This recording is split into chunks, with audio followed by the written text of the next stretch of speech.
सरला, अरे ओ सरला, क्या कानों में रुई ठूस रखी है? सुबह के 7 बजने में 2 मिनट कम हैं और मेरी लैब की टेबल पर अब तक ब्लैक कॉफी नहीं पहुंची।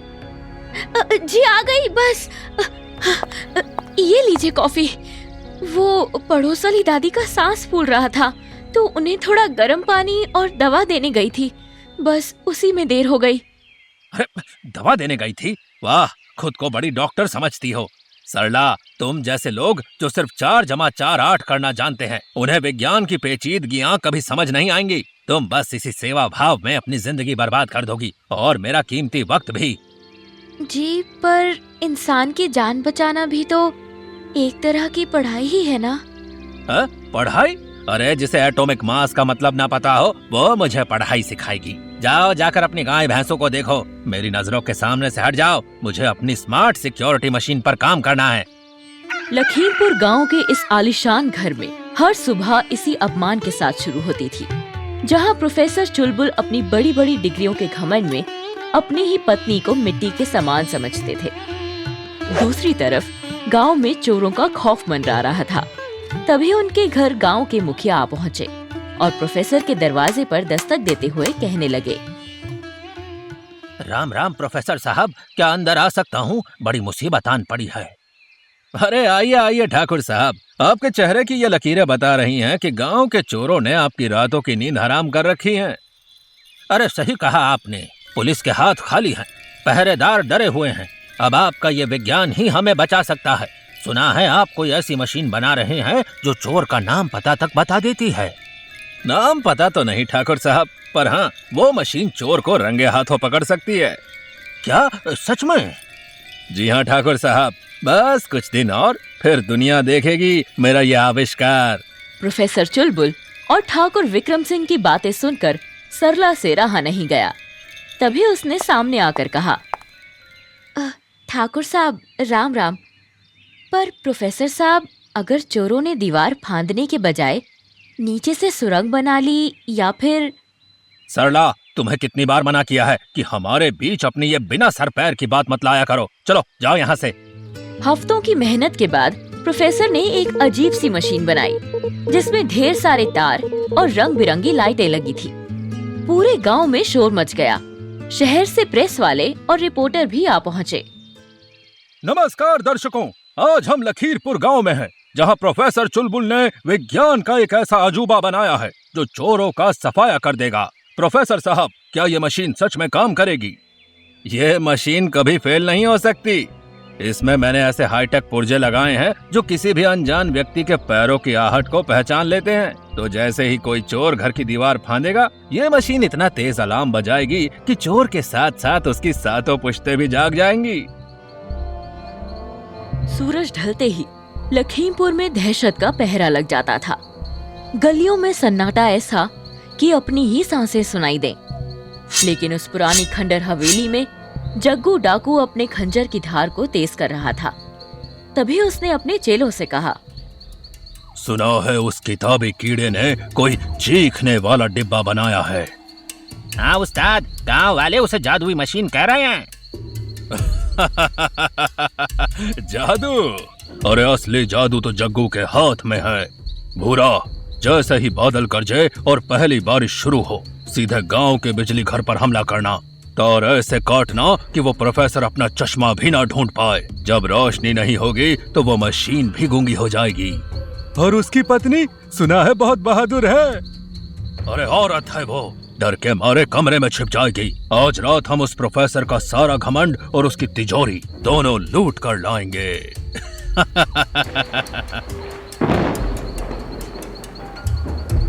रात के 2 बज रहे थे। आसमान से जैसे आफत बरस रही थी। तभी एक जोरदार धमाके के साथ पूरे गांव की लाइट चली गई। प्रोफेसर चुलबुल, जो चैन की नींद सो रहे थे, अचानक मशीन की बीप बंद होने की आवाज से हड़बड़ाकर उठ गए और चिल्लाते हुए कहने लगे, सरला, अरे ओ सरला, कहाँ मर गई? जल्दी से दिया जला या मोमबत्ती ढूंढ। अरे कुछ दिखाई नहीं दे रहा है, घर में घुप अंधेरा हो गया है। अरे जल्दी कर। जी अभी आई।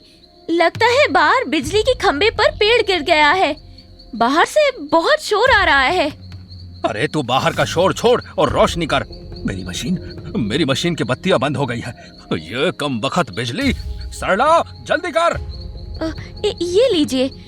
पर इतनी बारिश में मशीन कैसे काम करेगी जी? अरे तू अपनी ये अनपढ़ बातें अपने पास रख। ये सेंसिटिव डिवाइस है। तू बस ये दिया पास पकड़कर खड़ी रहे और हिलना मत। मुझे देखने दे कि इसका फ्यूज कहाँ उड़ा है। तभी अचानक मेन दरवाजे के चरमराने की आवाज आती है, जिसे सुनकर दोनों चौंक जाते हैं। रुकिए, ये कैसी आवाज थी? बाहर कोई है। कोई अंदर आ रहा है। अरे हवा चल रही है तो किवाड़ बज रहे होंगे। अरे तू दिया ठीक से पकड़, मुझे कुछ नजर नहीं आ रहा है।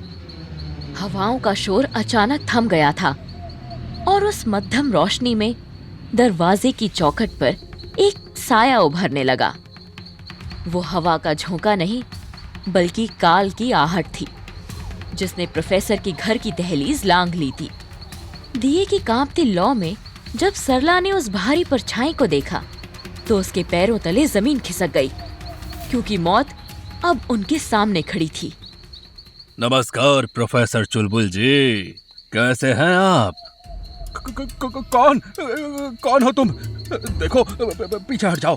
मेरा सुरक्षा तंत्र जो है बहुत तगड़ा है। बस एक बटन और पूरा गांव यहाँ पर होगा। वो बटन अब सिर्फ एक खिलौना है प्रोफेसर, मैं अच्छे से जानता हूँ। चल निकाल अब तिजोरी की चाबी, वरना।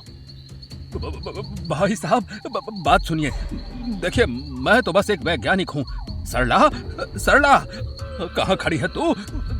देख इन्हें समझा, इन्हें पैसे दे दे, लेकिन मुझे बचा ले। क्यों देवी जी, सुना नहीं आपने? क्या कहा है आपके वैज्ञानिक पति देव ने?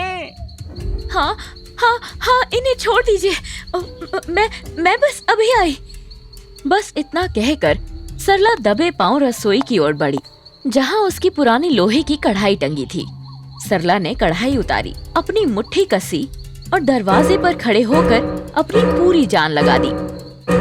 चोर, मेरे घर में चोर! आओ, जल्दी आओ, पकड़ो इन्हें, जल्दी! अरे भूरा, ये क्या हो रहा है? ये आवाज कहाँ से आ रही है? सरला की उस आवाज और कढ़ाई के शोर ने पूरे गांव को एक झटके में जगा दिया। चारों तरफ से लोग मशालें लेकर प्रोफेसर के आंगन में आ पहुँचे और चारों को धर दबोचा। तभी पीछे से ठाकुर साहब भी आ पहुँचे, जिन्होंने पूरा नजारा देख सरला से कहा, अरे वाह सरला बहू, आज तुमने तो कमाल कर दिया।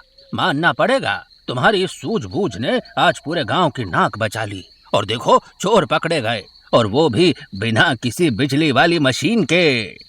ठाकुर साहब की बात सुनकर प्रोफेसर का सिर शर्म से झुक गया।